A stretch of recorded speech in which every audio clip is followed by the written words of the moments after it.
want to introduce y'all to my man Ronnie Warner, also my brother, producer, film producer, actor, comedian. Ronnie, so with you coming out here to Los Angeles, because you're from the East Coast, what brought you out here? How'd you get out here? What drove you out here? And what was the challenges you faced getting out here and getting established? Well, I mean, kind of like tied in a certain sense. I mean, at different sides of the business, but I started off, you know, I was a stand-up comic for about 10 years.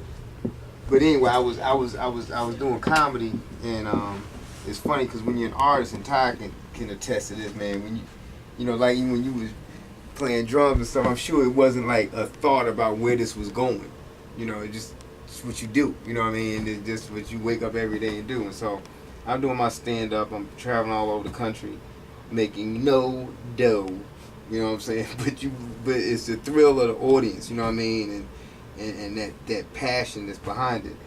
And so I'm doing that, and I'm doing it, and I just, as I got a little older, you know, I started realizing, man, I'm broke. You know what I mean? Like I got no money, man. I mean, like, this ain't going nowhere.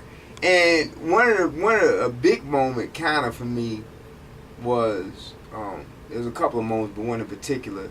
I was doing this club down in South Carolina, and any of y'all out there who you know, at least probably 30 and older would have heard of Rudy Ray Moore, who was Dolomite. You know what I mean? Some of y'all may have heard of him.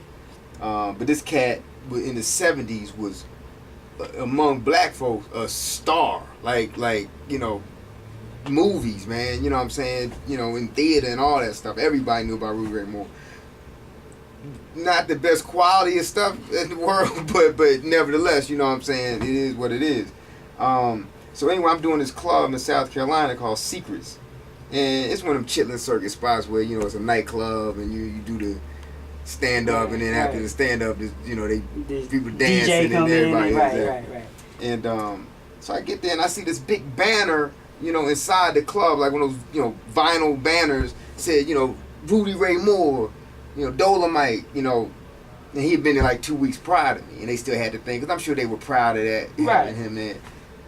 But I'm saying, hold up, man, this dude gotta be 65. Right. 70, I mean, he a old man. Right. And he doing this dump.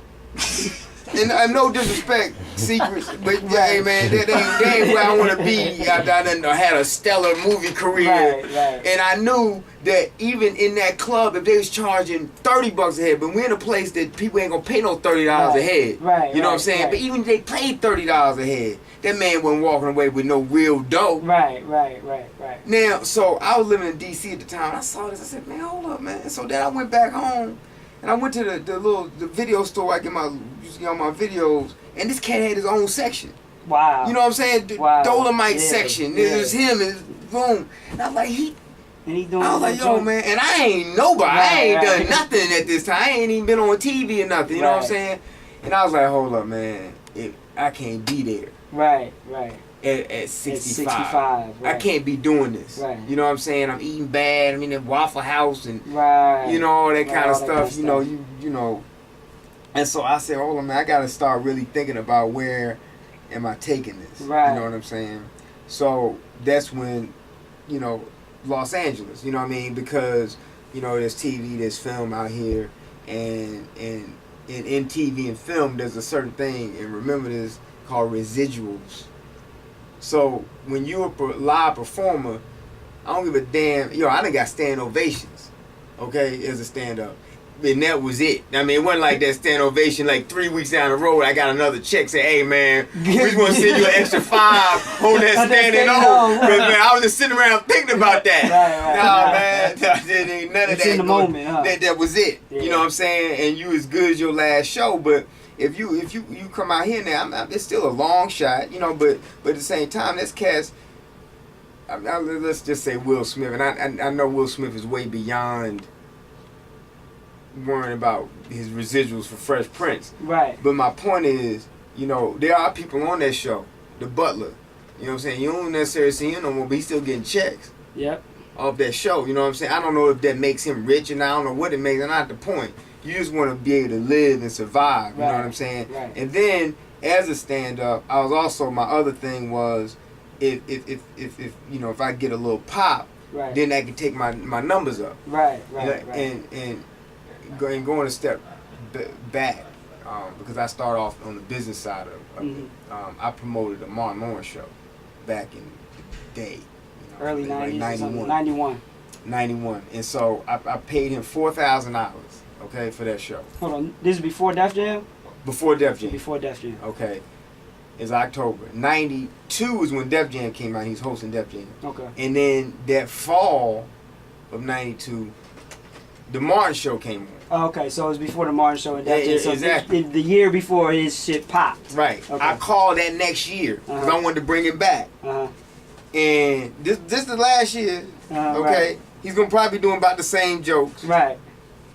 Instead of 4,000, they want 25,000. Wow. Okay? Wow. Now, wait, I'm not done. The next year after that, he was getting 100,000 a show.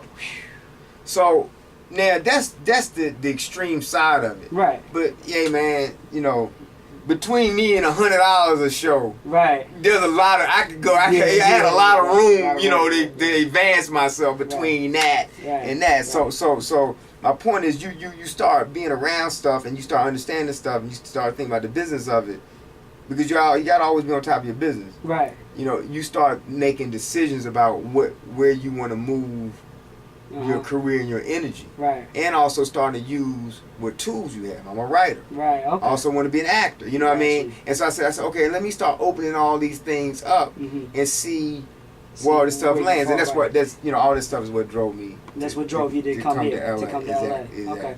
And how did you and Todd then link up to start Facilitator, and you know, how did he come to be a part of working on Puff Puff Pass and the company form as right. Or how do you and Todd even know each other, you know, in addition to all that? Well, me and Todd, man, what's ironic about it is Todd and I met in not even high school, middle school. We were in band together. Oh, okay. I played saxophone, and he was in the drum corps. Okay. And we was in the marching band and all this stuff together. Okay. So I actually had a music background myself. Right. I just wasn't.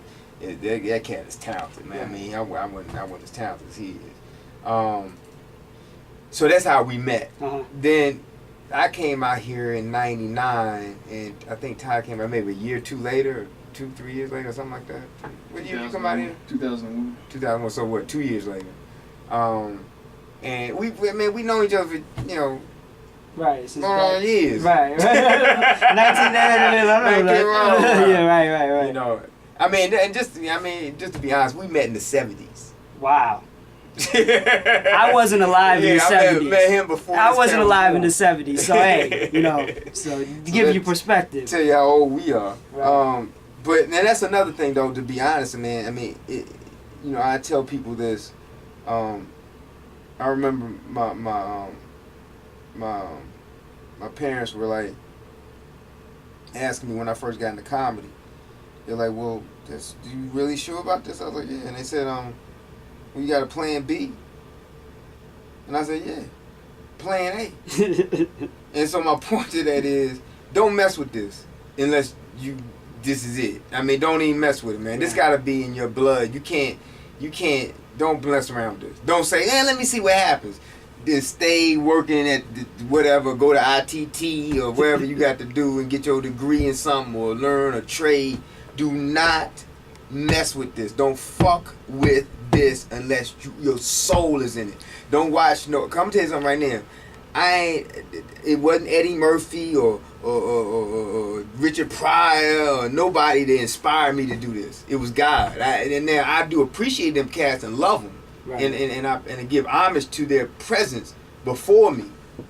But that ain't what drove me. I wasn't sitting around watching MTV and got hype or American Idol and say, "Man, I want to be a star." Man, this ain't about that. That may just happen. You know what I mean? And that could be good. I'm sure there's perks to being famous or having that kind of notoriety. But there's also downside to it. But that's not the point. That's not the point. Wherever you get is where you're gonna get. You know what I mean? That's fine. You know what I mean? But don't Trust me. Stay at home. This ain't for the weak.